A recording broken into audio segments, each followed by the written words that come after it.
आप सोच रहे होंगे 9 रूप तो देवी के होते हैं, फिर बहू? भाई बहू भी तो लक्ष्मी का रूप है। तो जब बहू के पैर पड़ने से घर में समृद्धि आती है तो और क्या क्या होता है जरा देखिए। रामलाल और श्यामलाल 2 भाई थे। दोनों बड़े ही प्यार से साथ ही एक ही घर में रहते, लेकिन दोनों की बीवियों का रवैया एक दूसरे के लिए बिल्कुल ठीक नहीं था। एक दिन रामलाल की बीवी कहती है, अरे रमा, ये क्या कर दिया? सारा कचरा पूरे घर में फैला दिया। माफ करना दीदी, मैंने रखा तो एक ही जगह था, लेकिन हवा इतनी तेज चली कि उड़ गया। अभी उठा देती हूँ। हाँ हाँ जल्दी करो। और एक बात, अब भाई साहब से बोल देना कि 2 रसोई कर ले। पता तो है मेरा बेटा सोहन बड़ा हो गया है, अब लड़की वाले भी आने लगे हैं, तो उसकी शादी हो ही जाएगी इस साल। हाँ हाँ दीदी, मेरा बेटा विहान भी तो बड़ा हो गया है और उसकी भी तो शादी होनी है। ठीक कहती हैं आप। अब हम ऊपर वाले तल्ले पर शिफ्ट हो जाएंगे। मैं विहान के पापा से बात कर लेती हूँ। बात नहीं करना, शिफ्ट होना है, क्योंकि मैं अब साथ नहीं रह सकती। हाँ हाँ दीदी, ठीक है ना। फिर क्या हो जाते हैं एक घर के, एक परिवार के 2 टुकड़े और 2 रसोई, दोनों के बेटों की शादी। और फिर शुरू होती है कहानी। अरे मेरी बहू तो ढेर सारा दहेज लाई है। ये देखो, बड़ा टीवी, एसी, कार और गहने भी।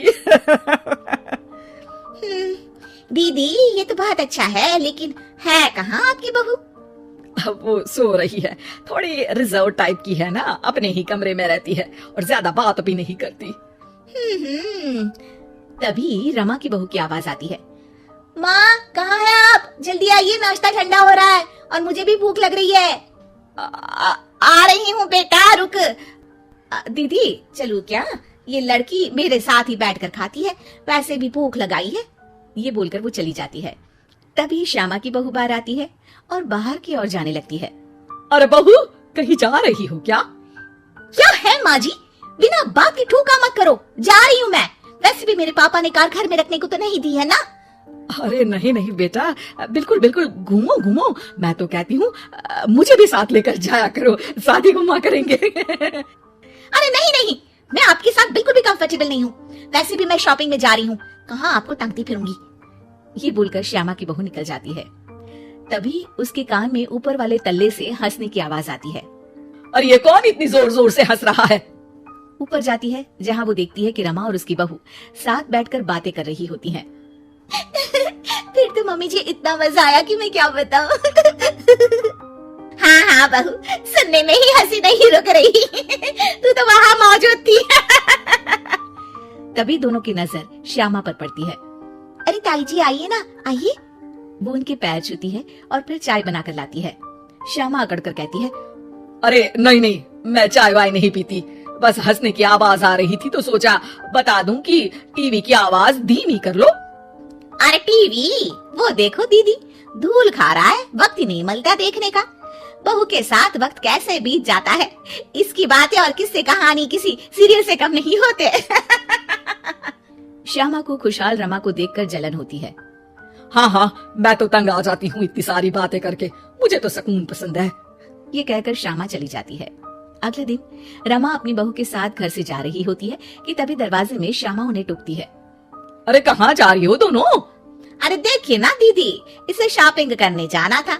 मैंने कहा अकेली चली जा, तो कहने लगी मम्मी जी आप घर में अकेले बोर हो जाओगे ना, आप भी चलो हमारे साथ। अरे अब इस उम्र में तू कहाँ घूमेगी? अब देखते हैं दीदी, जहाँ ये लड़की घुमा दे। मेरी बहू भी कल गई थी कार चलाकर। हाँ। तभी रमा की बहू कहती है, ताई जी मुझे तो कार चलानी नहीं आती, लेकिन हाँ इस सुहाने मौसम में मम्मी जी को स्कूटी की सैर करा देती हूँ। श्यामा का मुंह बंद हो जाता है। वो अपने कमरे में चली जाती है, जहाँ उसकी बहू बैठकर अकेली टीवी देख रही होती है। बहू तू भी कुछ बातें किया करना, मैं अकेले अकेले बोर हो जाती हूँ।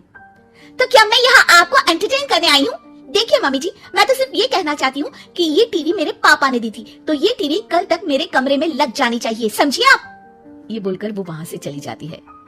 श्यामा सोच लेती है कि वो अब ये सारी बातें अपने बेटे को बताएगी। शाम को उसका बेटा जब घर आता है, अरे देख बेटा, तेरी बीवी सारा दिन अपने कमरे में रहती है, न बात करती है न चित। मैं बूढ़ी सारा दिन भूत की तरह अकेली घूमती रहती हूँ घर में। अरे माँ मैं क्या बोलूं, मैंने कई बार उसे बोला कि सबके साथ उठा बैठा करो, हंसा बोला करो और मिलकर रहो, लेकिन वो कहती है कि उसका मन ही नहीं करता। अरे क्यों क्यों मन नहीं करता है? ऐसा क्या हो गया? माँ तुझे याद है उसके पिता ने कार देने से मना कर दिया था, कहा था कि उनके पास पैसे नहीं है, साथ ही तेरे सामने हाथ भी जोड़ा था, लेकिन कैसे तूने उसके पिता के साथ बुरा व्यवहार किया था। उन्हें कहा था कि पैसे नहीं है तो किसी भिखारी से शादी कर दो अपनी बेटी की। हाँ हाँ बेटा, तभी तो आज दरवाजे पर इतनी लंबी कार खड़ी है। बस माँ, तो अब तू उस कार से ही बात कर और उससे मन लगा, क्योंकि पिता की आंखों का आंसू आपकी बहू के दिल तक उतर चुका है और आपकी इज्जत उसकी नजर में। अब श्यामा को समझ आता है कि कुछ निर्जीव चीजों से घर भरने से अच्छा है कि सजीव चीजों से जिंदगी भरी जाए।